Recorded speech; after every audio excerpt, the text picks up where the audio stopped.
বাংলা ব্যাকরণ আজকের আলোচনার বিষয় হচ্ছে অনুসর্গ। আসুন আমরা অনুসর্গ সম্পর্কে কিছু জেনে নিই। অর্থ হচ্ছে পরে বা পশ্চাতে, সর্গ মানে হচ্ছে সৃষ্টি বা ব্যবহার। অনুসর্গ এক ধরনের অব্যয় পদ। অনুসর্গ পদের পরে বসে।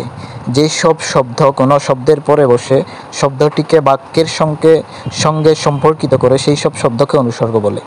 বাংলা ভাষায় যে অব্যয় শব্দগুলো কখনো স্বাধীন পদরূপে আবার কখনো শব্দ বিভক্তির ন্যায় বাক্যে ব্যবহৃত হয়ে বাক্যের অর্থ প্রকাশে সাহায্য করে সেগুলোকে অনুসর্গ বা কর্মপ্রবচনীয় বলে। কিছু অনুসর্গ যেমন প্রতি, বিনা, বিহনে সহ, উপর, অবধি, হেতু, মূল্য, মধ্যে, মাঝে, পরে, ভিন্ন, বই, ব্যতীত, জন্যে, জন্য, পর্যন্ত, অপেক্ষা সহকারে, তরে, পানে, মানে, মত, নিকট, অধিক, পক্ষে, দ্বারা, দিয়ে, কর্তৃক, সঙ্গে, হতে, থেকে, চেয়ে, ভিতরে, ভেতরে, সামনে, সম্মুখে, লেগে, বাবদ, বরাবর, পেছনে, পানে, বনাম, নাগাদ, দরুন, অভিমুখে, বদলে, কর্তৃক, পাশে ইত্যাদি। অনুসর্গ, কারক অনুসর্গ বা কারক বিভক্তি। কিছু বিভক্তি রয়েছে যেগুলো কারকে ব্যবহৃত হয়, যেমন দ্বারা, দিয়ে, কর্তৃক, হতে, থেকে, চেয়ে, বিনা, অপেক্ষা, চাইতে, মধ্যে, হতে, দিয়ে ইত্যাদি। ক্রিয়াজাত অনুসর্গ অর্থাৎ ক্রিয়া থেকে উৎপন্ন যে অনুসর্গ সেটি মূলত ক্রিয়াজাত অনুসর্গ। যেমন করে, ভালো করে খেয়ে নাও, এখানে করে ভার্ব নয় বা ক্রিয়া নয়, এটি মূলত অনুসর্গ। থেকে, যেমন ঢাকা থেকে বরিশাল যেতে পদ্মা নদী পার হতে হয়, এখানে থেকে হচ্ছে ক্রিয়াজাত অনুসর্গ।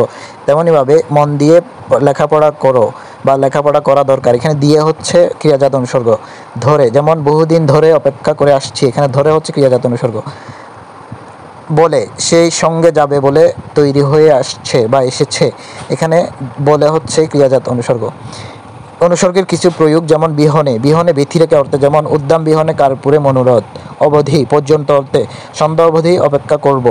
পানে, ধিকে অর্থে, শুধু তোমার মুখের পানে চাহি বাহির হনু। মত, ন্যায় অর্থে, যেমন বেকুবের মতো কাজ করো না। পক্ষে অর্থে, যেমন সক্ষমতা, রাজার পক্ষে সব কিছুই সম্ভব। বা সক্ষমতা অর্থে, যেমন আসামির পক্ষে উকিলকে বা পক্ষে অর্থে। মাঝে শব্দটি ঐকদেশিক অর্থে এই অঞ্চলের মাঝে পুকুর গড়া মাছ ছিল। ব্যক্তি অর্থে, যেমন সখী তুমি আছো মন মাঝারে। ক্ষণকাল অর্থে, যেমন ক্ষণিকের মাঝে সন্ধ্যা নামে। মধ্যে অর্থে, যেমন মনের মাঝে তোমার ছবি। বিনা বা বিনে, বিনা করণ কারকের সঙ্গে, যেমন বিনা সুতায় গাঁথা মালা। বশত, কারণ অর্থে, যেমন দুর্ভাগ্যবশত সবাই উপস্থিত হতে পারেনি। জন্যে, নিমিত্ত অর্থে, এই ধরনের সম্পদ তোমার জন্যে। হেতু, কি হেতু এসেছ তুমি, কহ বিস্তারিয়া। তরে, মত অর্থে, এই জন্মের তরে বিদায় নিলাম। কিছু জব সলিউশনে আসা বা জবে আসা প্রশ্ন, যেমন অনুসর্গ নয় অন্য। সাধারণ অনুসর্গ, যেমন মাথার উপরে নীল আকাশ, এখানে উপরে হচ্ছে সাধারণ অনুসর্গ। সীমার মাঝে অসীম তুমি, এখানে মাঝে শব্দটি অনুসর্গটির মধ্য অর্থে ব্যবহৃত হয়েছে। এই দেশের মাঝে একদিন সব ছিল, এই মাঝে শব্দটি ঐকদেশিক অর্থে ব্যবহৃত হয়েছে। অনুসর্গ বসে এমন শব্দের শেষে কোন বিভক্তি যুক্ত হতে পারে? কে বা রে বা র।